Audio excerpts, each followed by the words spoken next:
呢啲咁嘅葉咧，佢食偉哥佢都直唔起身噶啦。老潘而家喺一個老樹圍，你哋可以跟住我腳步嚟睇一睇老樹依家會面臨乜嘢問題。大家睇到呢啲葉已經萎茵咗啦。點解葉片會萎茵呢？係因為根係佢啲毛細根、鬚根吸唔到水嚟降溫，補充唔到水分，因此佢蒸騰過大，佢就會萎茵。果仔都會發軟，而且會落果。咁點樣先可以改善呢個問題呢？係咪要重蹈回宿修剪呢？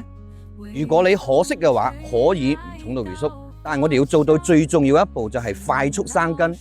根生出嚟，我哋又要養根，所以我哋用嘅方案就係第一，促佢生根嘅比較好嘅，我哋可以用黃品有機生根，再加埋呢一個以高氮為主嘅，因為氮係生命元素。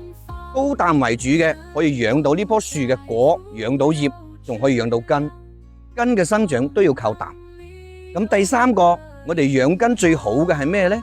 降低佢個消耗量，直接吸收嘅，唔需要消耗呢棵樹嘅能量嘅，呢個就係破壁蛋白。3合1淋到呢棵樹呢度去，再隔15日就淋多次。咁1個月之後呢，呢棵樹就可以煥發生機。呢個係根部所用嘅。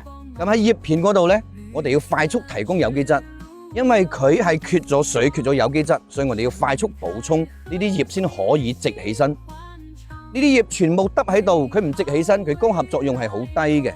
咁即係話，依家係爛根狀態，吸唔到肥，吸唔到水。上邊啲葉呢係萎茵狀態，佢又生產唔到碳水化合物。呢棵樹進入內耗，呢棵樹嘅之前儲存幾多能量、幾多營養，都俾呢個時候全部消耗晒。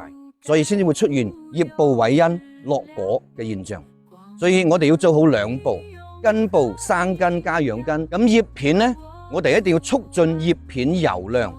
依家呢個季節雨水漸漸就少啦，但係紅蜘蛛呢，佢慢慢就多起身啦。